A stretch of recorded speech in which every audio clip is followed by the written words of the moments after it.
নমস্কার, আমি শিল্পী।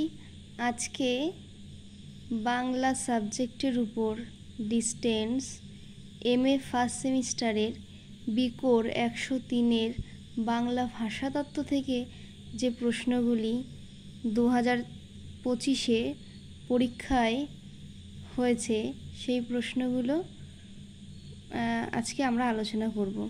তো প্রথমেই বলে রাখি, প্রশ্ন লিখতে হয় 4টি, যার প্রত্যেকটির মান থাকে 10 নাম্বার করে, অর্থাৎ টোটাল নাম্বার 40। আর প্রশ্ন দেয়া থাকে 8টা, তার মধ্যে যে কোনো 4টি করতে হবে এবং মূলত 4টি প্রশ্ন দেয়া থাকে এবং যার প্রত্যেকটির একটা করে অথবা দেয়া রয়েছে।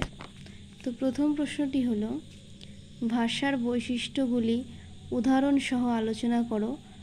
মানুষ কথা বললে সেটি ভাষা হয়, কিন্তু পশু পাখির ডাক, আর্তনাদ, মোটর গাড়ির হর্ন ভাষা নয়, বুঝিয়ে দাও। এর অথবা রয়েছে, অত্যাধুনিক বাংলা ভাষা বলতে কী বোঝো? এই ভাষার সময়কাল নিদর্শন সহ বৈশিষ্ট্যগুলি আলোচনা করো। 2 নাম্বার, ভাষাবিজ্ঞান বলতে কী বোঝো?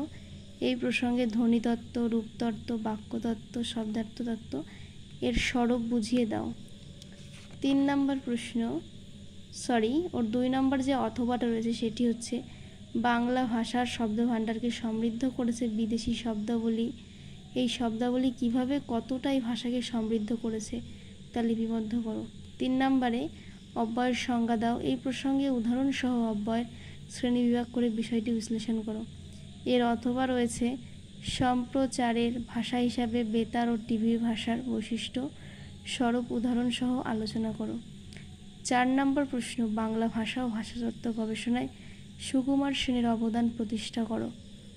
এই প্রশ্নটির অথবা রয়েছে, আন্তর্জাতিক ধ্বনিমূলক বর্ণমালার স্বরূপ বুঝিয়ে দাও।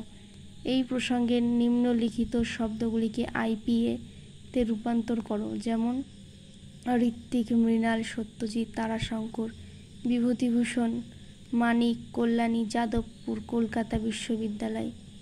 এই ছিল 103 MA ডিস্টেন্স বাংলা ফার্স্ট সেমিস্টারের প্রশ্ন 103। আজকে ভিডিওটা এই পর্যন্ত। পরবর্তী ভিডিও 104-এর ভিডিও পরবর্তী ভিডিওতে আসবে।